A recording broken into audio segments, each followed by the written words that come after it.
Morning ma'am. সিস্টেমে কতদিন? ওকে, তো সিস্টেম যদি আমি তোমায় জিজ্ঞাসা করি, আজকে তো 4 দিন, একদম মর্নিং, এখন 10টা বাজে।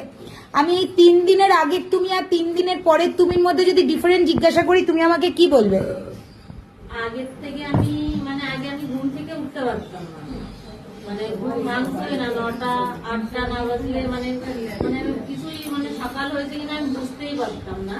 কিন্তু এখানে আসার পর দিন থেকে আমি সকালবেলায় উঠে 7টার সময় আমি ঘুম থেকে আমার অটোমেটিক ঘুম ভেঙে গেছে যে আমাকে আসতে হবে, যে ঘুম হয়নি, যে ঘুমে এনার্জি লাগছে। আগে কেমন হতো যে ঘুমিয়ে থাকলেও মনে হতো আরেকটু ঘুমায়, এখন সেটা হচ্ছে না।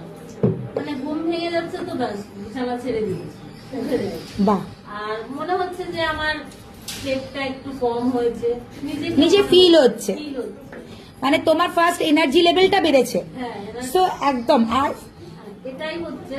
আর সারাদিন তো আগে দৌড়াতাম, একটু হলেও মনে হতো যে একটু বিছানায় শুলে একটু ভালো লাগতো, কিন্তু সেটা এখন একটু কম মনে হচ্ছে। ওকে, সো 3 দিনের এক্সপিরিয়েন্স একদম ঠিকঠাক, এটাই হয়।